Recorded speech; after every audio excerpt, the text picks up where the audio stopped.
আওয়ামী লীগ নেতার বাসা থেকে $৭৫,০০০ চুরি করেছেন। 2.5 লাখ টাকায় কত বান্ডিল জিনিস হয়, এত বান্ডিল আমি আনে ব্যাগ করে বান্ডিল লই যাব। $6,০০০ আছে, সেটা বড়। ডলার কোথায় থেকে আসছে?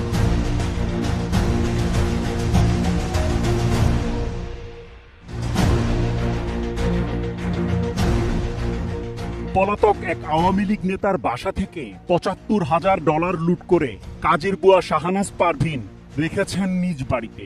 তার ছেলে মোহাম্মদ শাকিল ও চাচাতো ভাই মোহাম্মদ রুবেল 1 বছর ধরে কোটি টাকা মূল্যের এই ডলার বিক্রি করতে খুঁজছেন ক্রেতা। রুবেলের সঙ্গে কথা হয় এটিএন নিউজে।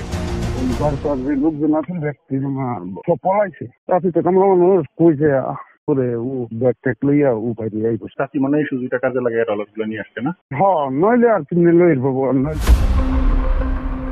ঘটনার সত্যতা অনুসন্ধানে ক্রেতা সেজে এটিএন নিউজ টিম ঢাকা থেকে যায় ময়মনসিংহের মুক্তাগাছায়। ভাই সন্ধ্যা হয়ে যাইতেছে তো।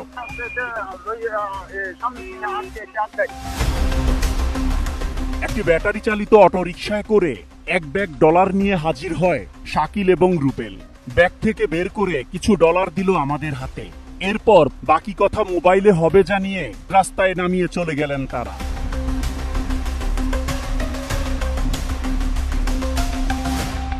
ব্যাগ ভর্তি ডলার বাসায় রেখে 1 ঘন্টা পর আবারও ফিরে এলেন শাকিল এবং রুবেল। চুরি করা ডলার আর বেশি দিন নিজের কাছে রাখতে চান না, তাই অর্ধেক দামেই বিক্রির প্রস্তাব দিলেন শাকিল। তবে তাদের পরিচয় গোপন রাখেন তারা। 2 দিন পর আবারও ময়মনসিংহের মুক্তাগাছায় এটিএন নিউজ টিম। $2.5 লাখ টাকা মূল্যের ডলার কেনার আগ্রহ দেখিয়ে মোবাইল ফোনে কথা হয় শাকিলের সঙ্গে।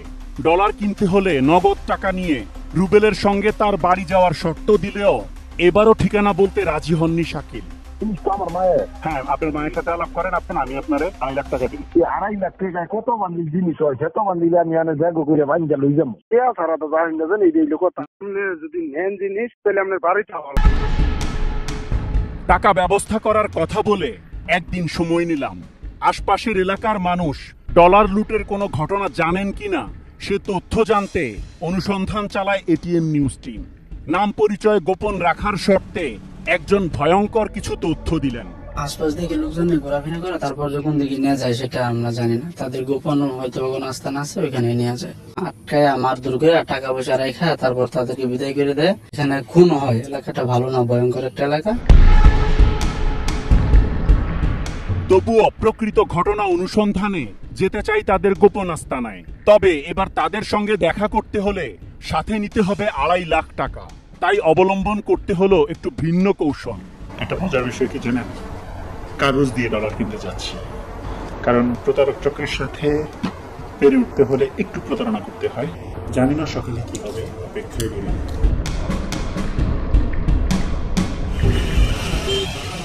পরের দিন সকালে কথা হয় রুবেলের সঙ্গে। টাকা নিয়ে বাপকির মোড় এলাকায় যেতে বলেন তিনি। তার কথা মতো সেখানেই হাজির হই। আজও ব্যাটারি চালিত অটোরিকশা নিয়ে হাজির রুবেল। তার সাথে যেতে হবে বিশেষ কোনো জায়গায়। কাগজে মোড়ানো $2.5 লাখ টাকার বান্ডেল দেখাতে হলো রুবেলকে। একটু পর বিশেষ কিছু ইঙ্গিত করে আমাদের অপেক্ষায় থাকা ব্যক্তিদের সাথে মোবাইলে কথা বলে রুবেল। ঠিক আছে, সমস্যা নাই। তোমার সেটা বই মেয়েরা করো। কোন রাস্তা থেকে আমরা নেব না, একটু দূরে যাবো। একটু দূরে কত দূর? 100। মূল সড়কে যাওয়ার কথা থাকলেও প্রায় 30 মিনিট পর গলিপথে ঢুকলো অটোরিকশা। এই সড়কে আর কোনো যানবাহন না দেখে রুবেলের কাছে জানতে চাই আর কত দূর যেতে হবে। আর কতক্ষণ লাগবে ভাই? এইভাবে এতগুলো টাকা নিয়ে একটা অপরিচিত জায়গায় কোনো সমস্যা নাই ভাই, আল্লাহর রহমত, আল্লাহ আছে ভাই, টেনশন নেই। এমন প্রশ্ন শুনে চালক অটোরিকশার গতি বাড়িয়ে দিল। জনশূন্য এলাকা দিয়ে দ্রুত গতিতে এগিয়ে যাচ্ছে রিকশা। চলে আসছি, আর 50 মিনিট। আপনি 30 থেকে বাড়তে বাড়তে 50 মিনিট হয়ে গেছে। 40 মিনিটের 50 মিনিট। মোবাইলের অপর প্রান্তে থাকা ব্যক্তিদের সঙ্গে রুবেলের কিছু অস্পষ্ট কথায় বুঝতে বাকি নেই আমাদের জন্য অপেক্ষা করছে 10-15 জনের একটি ভয়ঙ্কর দস্যু চক্র। সামনে তাকাতেই অনুমান করলাম কয়েক মিনিটের মধ্যেই দুর্গম এলাকায় তাদের গোপন কোনো আস্তানায় নিয়ে যাওয়া হচ্ছে আমাদের। অটোরিকশা চালক সর্বোচ্চ গতিতে দস্যু চক্রের কাছে আমাদের পৌঁছে দেওয়ার চেষ্টা করছে। 3 রাস্তার মোড়ে আসতেই চালককে রিকশার গতি কিছুটা কমাতে হলো। অতিরিক্ত ঝুঁকি বিবেচনা করে ভিন্ন কৌশলে তাদের আস্তানায় যাওয়ার পরিকল্পনা করলাম।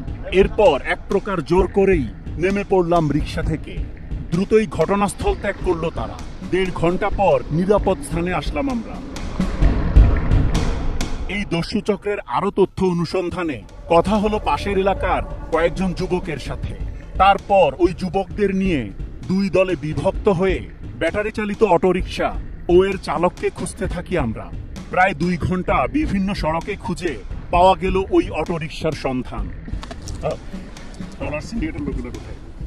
এটা ভাই কিরে বলা বললেন, মানে ওদের ঠিকানা কোথায়? ভাই ওদের ঠিকানা আপনি নেবে। প্রথমে সবকিছু অস্বীকার করলেও স্থানীয়দের সহায়তায় তার মোবাইল থেকেই দস্যু চক্রের বাকিদের নাম পরিচয় জানা গেল। 755 এই নাম্বার আছে, লাস্টে 30 না? হ্যাঁ, শেষ। Set number. আপনি তার সাথে কখন কখন কথা বলছেন? সব এখানে আছে। রুবেল মনে করেন আঙ্গুর বাড়ি পাশে বাড়ি, বলেন না কেন? আপনি প্রথম বললেন চিনেন না, এখন বলতেছেন আমি কি বলছি আপনার চিনি না?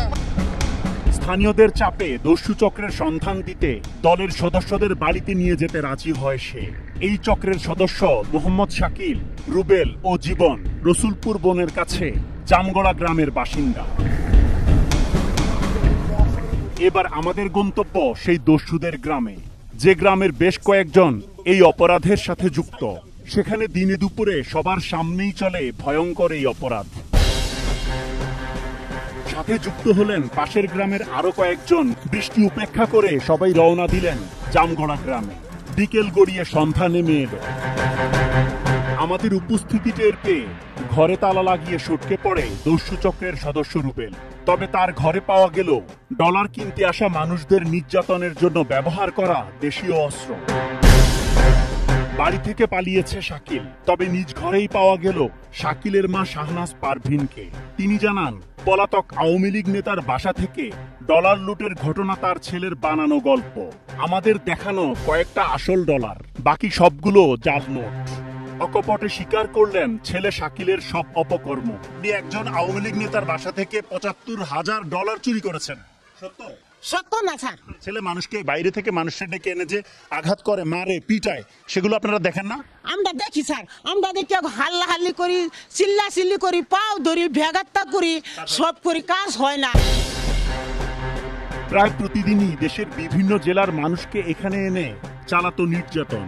এভাবেই ভুক্তভোগী এবং তার পরিবারের কাছ থেকে আদায় করত লাখ লাখ টাকা। আর দস্যু চক্র চালিয়ে এই দুর্গম এলাকায় দোতলা পাকা বাড়ি নির্মাণ করেছেন চক্রের মূল হোতা আজগর। চমকে দেওয়ার মতো অভিনব সব কৌশলে দেশের বিভিন্ন জেলায় ছড়িয়ে রয়েছে এই চক্রের সদস্য। দস্যুতার জন্য বনের ভিতর দুর্গম এলাকায় বিশেষ কিছু গোপন জায়গা বেছে নেয় তারা। হয়তো আপনার সঙ্গেও কৌশলে সম্পর্ক তৈরি করেছে এই চক্রের কোনো সদস্য। সুযোগ বুঝে আপনাকে তার এলাকায় নেয়ার চেষ্টা করছে সে। এটিএন নিউজের বিশেষ অনুসন্ধানে ধরা পড়েছে তাদের প্রতারণার সব কৌশল। জানা গেছে কয়েকজন অসাধু পুলিশ এবং স্থানীয় কিছু রাজনৈতিক নেতার ছত্রছায়ায় দীর্ঘদিন ধরে কিভাবে চলছে এই দস্যুতা, যা শীঘ্রই দেখতে পাবেন দ্বিতীয় পর্বে। আজকে কত বছর ধরে এই ঘটনাগুলো ঘটছে? 2000 সাল আগের থেকে।